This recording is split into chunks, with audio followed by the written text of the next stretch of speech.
میں تو امتی ہوں اے شاہ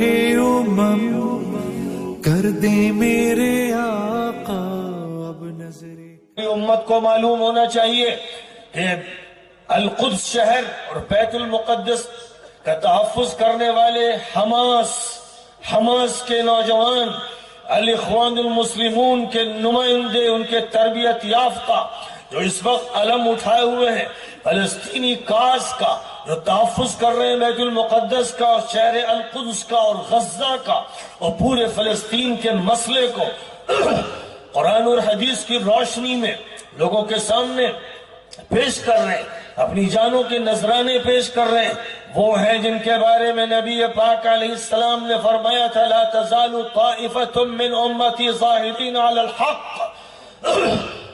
جو ان کے مخالف ہیں، جو ان کے دشمن ہیں، جو ان کے نیچے سے زمین کھینچ لینا چاہتے ہیں، جو ان پر الزام تراشیاں کرتے ہیں، جو ان کو دہشت گرد کہتے ہیں، خدا کی قسم کھا کے کہتا ہوں کوکن والوں سن لو، وہ مجرم ہے، خبیث ہے، منافق ہے، دشمن اسلام ہے، جن میں سر فہرست سعودیہ کے منافق حاکم ہیں، امارات کے حکام ہیں، مصر کے حکام ہیں، خلیج کے مجرم ہیں۔ یہ وہ لوگ ہیں جو ان مجاہدین کو، اس طائفہ منصورہ کو، حق پر قائم ہونے والے ان لوگوں کو دہشت گرد کہتے ہیں۔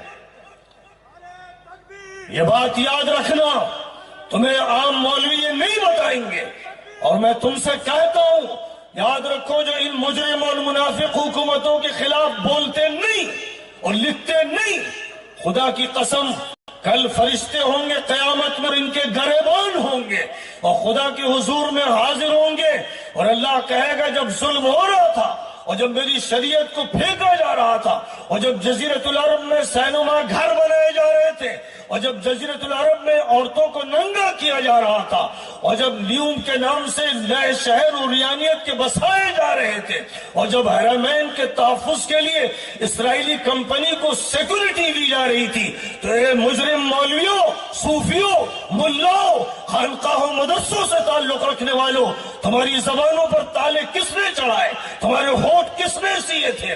تمہیں اللہ کا خوف کیوں نہیں ہوا؟ تمہیں رسول اللہ کے ساتھ تعلق کیوں نہیں یاد آیا؟ تمہیں لا تزال طائفۃ من امتی حدیث کیوں نہیں یاد آئی؟ ان اللہ سیبعث علی راس کل 100 سنۃ من یجدد لهذه الامة امر دینها، تمہیں یہ حدیث تجدید کیوں نہیں یاد آئی؟ تم نے زبانیں بند کیوں کی؟ چیخنے والوں، چلانے والوں، اے مجرموں، گھر میں آگ لگانے والوں اور پھپولے پھوڑنے والوں، ان مجرم و طاغی اور باغی و طاغوتی حکومتوں کے خلاف اگر نہیں بولتے تو سن لو، کوکن والوں سن لو، ہندوستان والوں سن لو، پوری دنیا والوں سن لو، ایسے مولویوں کو دوغلا کہو، منافق کہو، مجرم کہو، ان کو تسلیم نہ کرو جب تک یہ فیصلہ جزیرت العرب جو حرم ہے پوری دنیا کا اور حرمین شریفین کے تحفظ کی بات نہ کرے۔ صحابہ کرام کے ساتھ بے ادبی ہو رہی۔ امام حرم عبد الرحمن سدیس نے محمد بن سلمان قاتل مجرم خبیث کو یہ کہا کہ یہ ملہم ہے، یہ محدث ہے۔ حضور پاک علیہ السلام نے حضرت عمر بن الخطاب رضی اللہ تعالی عنہ کو محدث فرمایا، یہ مجرم محمد بن سلمان کو محدث کہہ رہا ہے، حضرت عمر کے ساتھ مذاق اڑایا جا رہا ہے، حضرت عمر کے ساتھ گستاخی کی جا رہی ہے۔ مولوی خاموش ہے، مجرم مولوی خاموش ہے، مجھے کہنے دو اور تم ان سے سوال کرو۔ تمہیں صحابہ کی محبت نہیں، تمہیں صحابہ کی عظمت کا احساس نہیں۔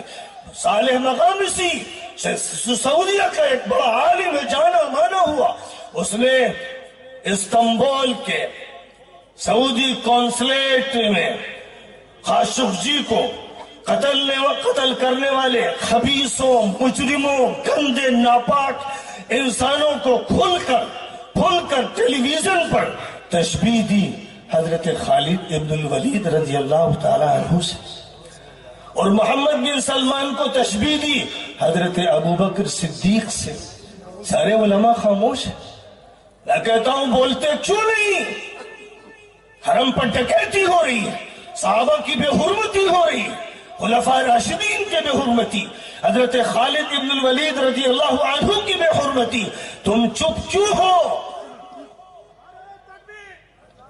تم صحابہ کی بے حرمتی پر، خلفائے راشدین کی بے حرمتی پر، نبی کی بے حرمتی پر چپ کیوں ہو؟ میرا یہ سوال ہے اور میں تم سے کہتا ہوں کوکن کے مسلمانوں، ہر آدمی کا، ہر خاص طور پر مولوی کا گریبان پکڑ کے کہو چپ کیوں ہو؟ کیا جواب ہے تمہارا جواب کل قیامت میں کیا ہوگا؟ تم اللہ کے سامنے کیسے پیش ہوگے؟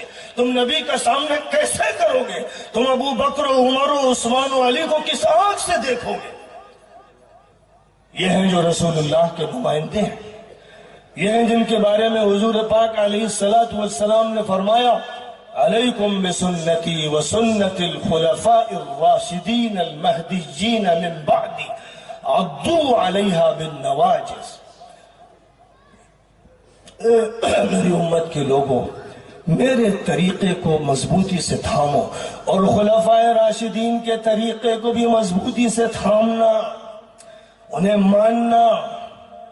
عمر کہیں 20 رکعت تراویح ہے تو ماننا، عثمان کہیں کہ ایک اذان اور دی جائے گی تو ماننا، انہیں تسلیم کرنا، انہیں ماننا، ان کی تعظیم کرنا، ان کا احترام کرنا، ان کو قانون سازی کا ایک مقام حضور دے رہے ہیں۔ آج خون کے آنسو ہوتا ہے آدمی جب دیکھتا ہے کہ جزیرۃ العرب کی سرزمین کو سینما گھروں میں تبدیل کیا جا رہا ہے۔ آج وہاں ناچ گانے ہو رہے ہیں۔ ہندوستان کے ٹیلی ویژن پر دیکھنا چاہیے تو فیس بک اور یوٹیوب میں آپ دیکھنا چاہیں تو دیکھ لیں، کیسے مناظر وہاں کے پیش کیے جا رہے ہیں کہ آدمی سوچے کہ زمین پھٹ جائے، ہم دھس جائیں۔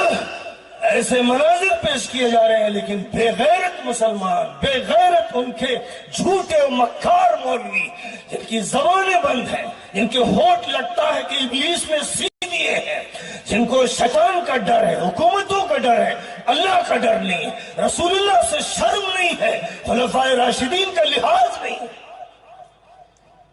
تو اے بزرگوں، قرآن اس لیے اترا تھا کہ حقائق کو واشگاف بیان کر دیا جائے اور امت سے کہا جائے ہدایت مانگو، ہدایت مانگو، ہدایت پر رہو، روایت پر نہ رہو، رسموں میں نہ رہو، اور ادھر ادھر کی باتیں مت بناؤ، اپنے میں سے کسی کو رسول مت بناؤ اور کسی کو اتنا مت بڑھاؤ کہ وہ رسول کی جگہ لے لے۔